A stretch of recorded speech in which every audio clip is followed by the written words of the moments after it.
Olá a todos e todas, espero que estejam bem. Eu vou gravar uma série de vídeos para postar no YouTube e para divulgar nas redes sobre o livro das Zonas Autônomas Temporárias, ou no singular, né? Zona Autônoma Temporária. Esse livreto escrito por Hakim Bey. Eu estou de fato interessado em criar uma rede de discussão ou de diálogo sobre esse livro, que eu considero um livro muito potente e pouco discutido. Então eu vou gravar uma série de vídeos seguindo a ordem dos capítulos. Vou gravar esse primeiro vídeo para falar rapidamente sobre Hakim Bey, sobre o capítulo 1, depois gravarei um outro vídeo sobre o capítulo 2 e assim sucessivamente. E divulgarei nas redes e no YouTube. Então nós vamos transitar por todo o livro da Taz, que é um livro pequeno, um livro que eu já li mais de uma vez, li algumas vezes, tanto para realizar minha pesquisa de mestrado, como por interesse, por questões políticas. Enfim, eu sempre revisito, é um livro de cabeceira para mim. Eu queria de fato criar uma rede de diálogo sobre ele. Então estou começando com esse vídeo. Então vamos lá. Deixa eu pegar aqui meu livro, porque na ocasião em que eu realizei a pesquisa, eu tentei recuperar alguns dados biográficos sobre Hakim Bey. Hakim Bey é o pseudônimo para Peter Lamborn Wilson. O Hakim Bey é uma figura paradigmática, né? Controversa, diriam alguns, mas muito potente, muito criativa, né? Não traçou carreira acadêmica, era mais um ativista, um artista de rua, mas também transitou pela universidade em alguns momentos, né? Pontualmente. E sabe-se muito pouco sobre a sua vida. Inclusive, num dos capítulos da Taz, ele fala sobre uma tática do desaparecimento. Para fugir desses dispositivos de controle que norteiam o contemporâneo, ele elabora uma tática do desaparecimento, não criar uma identidade, não se identificar com o rosto, distanciar-se dos holofotes. E ele preserva isso na sua autobiografia. A gente conhece muito pouco sobre Hakim Bey. O Hakim Bey, ele tem interesse em ativismo anarquista, em ativismo político. E o livro da Taz é um livro sobre política, livro de filosofia política, de questões políticas contemporâneas. E o Peter Lamborn, que é o autor, né, também tem muito interesse por misticismo oriental, por questões místicas, sufismo. E aí eu sinto que ele preservou o nome Peter Lamborn Wilson para esses trabalhos de cunho místico, ou também sobre a questão da pirataria, redes de piratas. Ele preservou o nome para esses trabalhos. E os trabalhos de militância política, ele usa o pseudônimo Hakim Bey. Assim, ele evita ser conhecido como um místico no meio da militância, do ativismo, ou como um ativista no meio dos estudos místicos. Ele preservou Peter Lamborn e Hakim Bey. Mas ele é um autor transversal, né? Nesse sentido, ele se situa muito bem na dinâmica do pensamento contemporâneo. Ele não está localizado numa área, seja geográfico, de imaginação, de conhecimento. Ele não está localizado pelo poder. Ele perpassa transversalmente diversas áreas do saber. O livro da Taz tem doses genéricas, doses generosas de geografia para entender o que é essa zona. A gente fala de uma zona autônoma temporária. Mas que zona é essa que suporta uma autonomia, ainda que temporariamente? Uma coisa advém da outra. Então, para entender o que é uma zona autônoma temporária, é importante entender o que é uma zona. E aí ele dialoga pontualmente com a geografia, ele pega o Kropotkin, que é anarquista, geógrafo, estabelece ali um diálogo, mas ele dialoga muito com a história também para fazer uma crítica à ideia de revolução. E aí ele dialoga com a dialética hegeliana, de Hegel. Ele dialoga muito com Foucault para pensar ações políticas, para pensar dispositivos de ação política. Dialoga com Deleuze, com Guattari para pensar a subjetividade nômade. Dialoga com Baudrillard para pensar o simulacro, a ação política como um simulacro. Ele dialoga muito com a história da filosofia.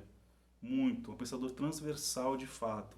É uma viagem, assim, ler o texto da Taz é uma grande viagem, uma grande curtição. Vale muito a pena. Vale muito a pena. Então, Hakim Bey preservou, né, essa tática do desaparecimento, ele não se revelou muito. Ele preserva. Em prol da liberdade, o objetivo da Taz, a dobra que a Taz cria é sempre com a liberdade, com a experimentação de liberdade. A Taz existe para proporcionar experimentações de liberdade. Então ele preservou a sua identidade, digamos assim, em prol da liberdade. Contra os controles ele preserva. uma carga de liberdade. Ele chama isso de desaparecimento, mas no capítulo específico eu vou recuperar essa discussão. Então, alguns dados biográficos curtos sobre Hakim Bey que eu consegui recolher, né? Perguntado pela revista High Times Magazine, vocês podem acessar essa entrevista pela internet, mas também pelo zine impresso pela editora Monstro dos Mares.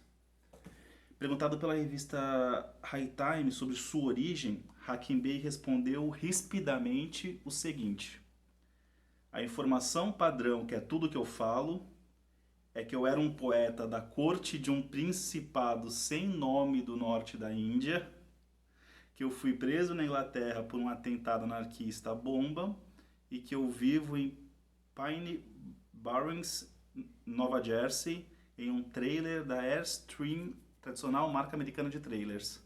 Quando venho a Nova York, fico num hotel em Chinatown. Despistou, não revelou nada. Ele não nasceu na Índia, sabe-se que ele nasceu nos Estados Unidos da América. Então ele deu uma despistada. Não foi preso na Inglaterra, embora tenha sido preso numa outra oportunidade, mas não na Inglaterra. Então ele jogou acontecimentos verídicos, mas também recuou e não se revelou. Fez um meio de campo ali interessante, estratégico, né? Ele era muito estratégico. E aí eu continuo. Estou lendo aqui a introdução do meu livro, onde eu comento aspectos da vida do Hakim Bey, né? Tento situar essa pessoa, essa subjetividade. Como se pode ver, sabe-se muito pouco sobre a intimidade de Hakim Bey. E percebemos nas palavras dele uma ausência de vontade de se revelar. Numa outra entrevista, agora com o curador de arte suíço Hans-Ulrich Obrist, cedida em 2010, Hakim Bey, mais à vontade, por sentir-se ao lado de alguém com afinidades políticas próximas, revela-se um pouco mais, concedendo uma entrevista que veio a transformar-se num material de referência para o estudo de sua obra.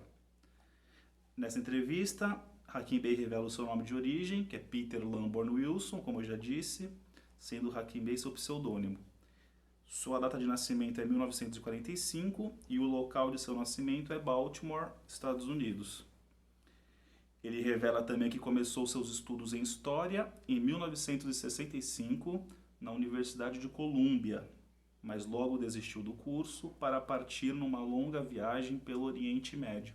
Entrou no curso de História em Colômbia, desistiu do curso, partiu para o Oriente Médio, onde estudou Tantra e visitou templos do sufismo.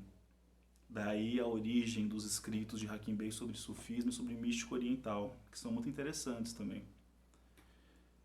Em 71, foi financiado pela Fundação Marsden de Nova York, tornando-se pesquisador da Ordem Sufi Nili Matullahi. Não sei se a pronúncia é essa, né? 3 anos depois, 74, foi diretor das publicações de língua inglesa da Academia de Filosofia do Império Iraniano. Vou repetir, diretor das publicações de língua inglesa da Academia de Filosofia do Império Iraniano, em Teherã, o que explica seus conhecimentos avançados em filosofia, não somente em língua inglesa. E aí, após a Revolução Iraniana, ele se estabeleceu no Irã durante um longo período. Após a Revolução Iraniana, em 79, voltou para os Estados Unidos, seu país de nascimento, onde desenvolveu a tese sobre a estratégia das zonas autônomas temporárias, TAS, que é esse livro que estamos discutindo. Com o livro TAS, tornou-se conhecido ao descrever a propagação de espaços autônomos temporários como tática de resistência e esvaziamento de poder em nome da liberdade. Tema que a gente vai discutir também porque é fundamental para a estratégia da TAS, a questão da liberdade. No início dos anos 80, fez parte da Associação Autonomídia, sem fins lucrativos, que até hoje publica todos os seus textos nos Estados Unidos, além de filósofos contemporâneos renomados como Félix Guattari e Toni Negri. Tem uma outra passagem que o Hakim Bey diz que ele vivenciou com muita energia o ano de 68, antes de viajar para o Irã, viu aquilo com muita empolgação, depositou muita esperança naquilo, acreditou que a esquerda vivia uma passagem de dominação para libertação novamente, né? E isso se dá através da crítica ao stalinismo, aos processos que se passavam na União Soviética. depositou muita esperança naquilo e viu o Maio de 68 como um momento de renovação das políticas libertárias contra aquele recrudescimento burocrático. Ele viu aí a instauração de um novo fôlego libertário, mas com a queda daquela energia pulsional, política, ele sentiu que o Ocidente caiu num marasmo profundo, marasmo. Faltava agitação política, desejo político, desejo revolucionário, acontecimentos na ordem do pensamento, faltava isso. O Ocidente caiu num marasmo, essa expressão é dele. E aí ele foi para o Oriente para buscar uma diferença. E voltou depois para o Ocidente. Se identifica como um pensador ocidental, o Hakim Bey. Mas ele foi no Oriente para buscar uma diferença, no caso o sufismo, trouxe isso para o Ocidente. E desde então, todos os escritos políticos do Hakim Bey têm uma carga assim, de mística, tem uma simbiose dionisíaca no que o Hakim Bey escreve sobre política. Política como agitação, como happening, como experimentação. Muito interessante, ele conseguiu de fato trazer uma diferença para mobilizar novas ações políticas. Então isso é um pouco sobre Hakim Bey. O texto surge nos anos 80. Se eu não me engano, é 85, mas é nos anos 80. E aí eu vou entrar agora no capítulo 1 rapidamente. Tá? É um capítulo muito curto, tem 1, 2, 3, 4 páginas, curtinho, né? Onde ele situa a questão da TAS, o que é a TAS. Ele diz que ele não criou a TAS, ele não reivindica a autoria, ele não aciona esse dispositivo de autoria. Ele diz, eu não criei a TAS, eu olhei para a história e para a realidade presente e percebi que ela sempre existiu. A TAS sempre existiu. Algo que possamos chamar de TAS, de zona autônoma temporária, sempre existiu na história humana. Existiu anteriormente, continua existindo e provavelmente existirá. E tomar consciência disso é interessante porque nos coloca em sintonia com essa possibilidade de criação da TAS. E aí termina também o capítulo dizendo que ele não quer definir o que é TAS. Ele aproxima a TAS de um momento poético, inesperado, fugidio, que foge do controle. Ele diz, inclusive, que uma boa TAS não é planejada anteriormente, ela acontece pura e simplesmente. Está na ordem do acontecimento e que nos atravessa, um acontecimento que nos atravessa, né, e nos lança para um outro lugar. Então ele fala, não é interessante planejar previamente a TAS, eu também não quero definir o que é a TAS de modo dogmático. Ele cria toda essa discussão. E aí ele vai exemplificar, já que ele diz que a TAS sempre existiu, ele vai exemplificar a TAS com as utopias piratas, lá da época do mercantilismo, do nascimento do capitalismo. Isso é interessante porque mostra que a TAS, desde a sua origem, suporta uma energia anticapitalista. E as utopias piratas formadas na época do mercantilismo e das grandes navegações, com objetivos comerciais, afirma isso, né? Revela isso. Então ele fala como que os piratas se organizavam para trocar informações, divulgar mapas sobre caminhos, trajetórias. E ele fala rapidamente sobre o movimento cyberpunk também, traz a questão da internet.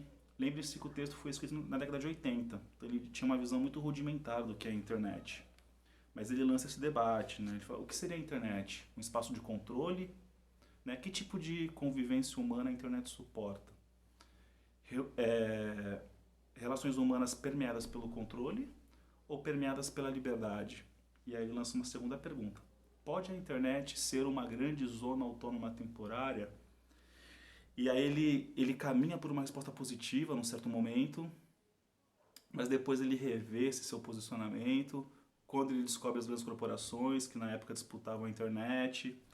Ele estabelece um diálogo com o movimento cyberpunk, ele diz que na internet não tem corpo, e a liberdade passa necessariamente pelo corpo, pelo dinamismo corporal. Então, como pensar uma liberdade sem corpo? Ele lança essa questão e é muito interessante. Ele lança, o Hakim Bey é um ótimo lançador de questões. As questões que ele lança são excelentes, belíssimas, né? E tem um parágrafo muito especial que é onde ele situa a questão da liberdade. Isso mostra que a TAS possui uma relação visceral com a questão da liberdade. Na minha pesquisa de mestrado eu disse, né, afirmei, o objetivo da TAS é proporcionar experimentações de liberdade. Ela não quer reformar o mundo, não quer revolucionar o mundo. Hakim Bey até tinha esse desejo, Isso fica claro quando ele escreve sobre a zona autônoma permanente. A gente está discutindo a zona autônoma temporária, né? Mas a questão dele é, enquanto essa revolução não chega, enquanto ela não vem, uma revolução emancipadora de fato, temos que criar bolhas de liberdade, senão seremos reféns das relações de poder. Seremos totalmente reféns. Precisamos criar espaços de liberdade para termos um pouco de respiro, né? Senão vai ser só sufoco. Senão é só sufoco. Então, enquanto essa revolução messiânica, emancipadora não acontece, precisamos criar vácuos de liberdade. Essa é a lógica por detrás da taça. Então, eu vou ler um parágrafo especial que é muito interessante, onde ele situa a questão da liberdade. Olha o que o Hakim Bey diz. Estamos nós, que vivemos no presente, condenados a nunca experimentar a autonomia, nunca pisarmos, nem que seja por um momento sequer, num pedaço de terra governado apenas pela liberdade? Estamos reduzidos a sentir nostalgia pelo passado ou pelo futuro. Olha que interessante, sentir nostalgia pelo passado, um passado idealizado, ou nostalgia por um futuro revolucionário por vir, mas que ainda não chegou. Nossa relação com a liberdade deve ser essa?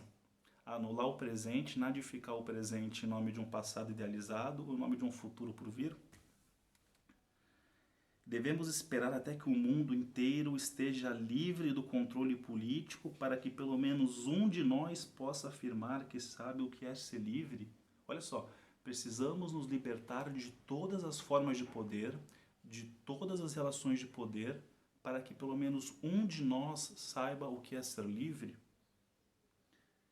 E aí ele continua, tanto a lógica quanto a emoção condenam tal suposição. A razão diz que o indivíduo não pode lutar por aquilo que não conhece, se ele não conhece a liberdade, porque ela está no passado ou no futuro.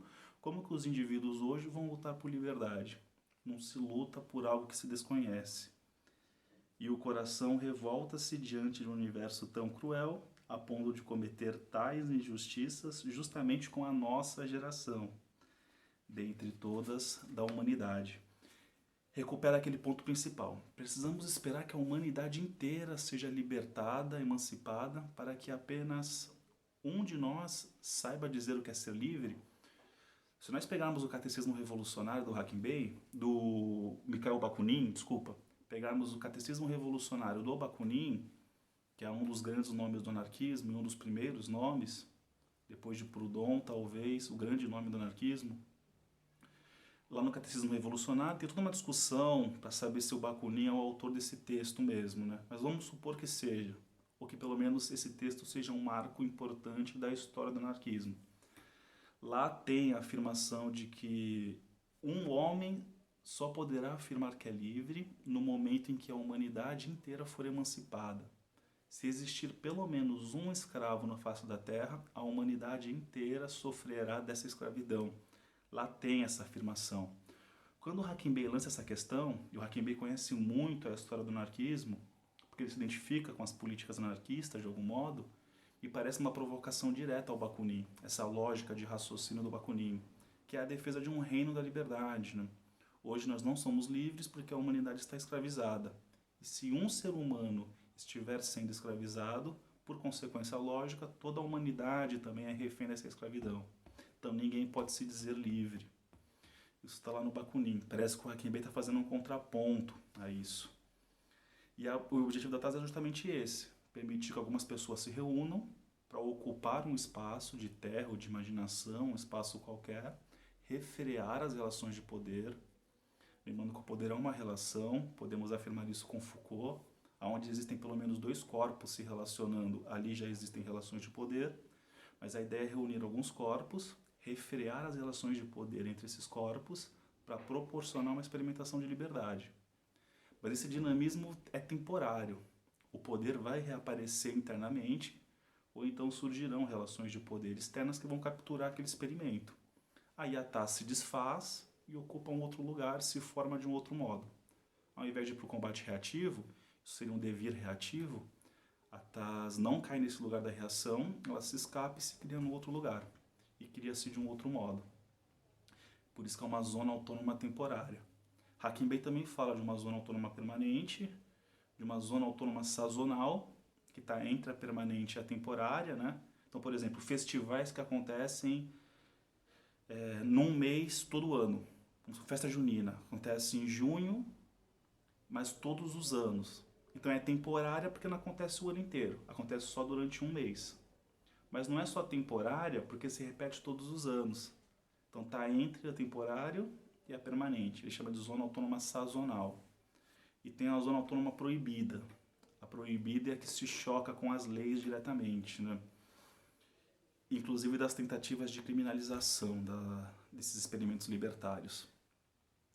Mas de todo modo, o primeiro capítulo se chama Utopias Piratas, onde o Hakim Bey coloca a questão e diz: a TAS sempre existiu. Eu não criei a TAS, eu percebi que ela existe. E aí ele vai exemplificar isso através da internet, do movimento cyberpunk, mas principalmente das utopias piratas.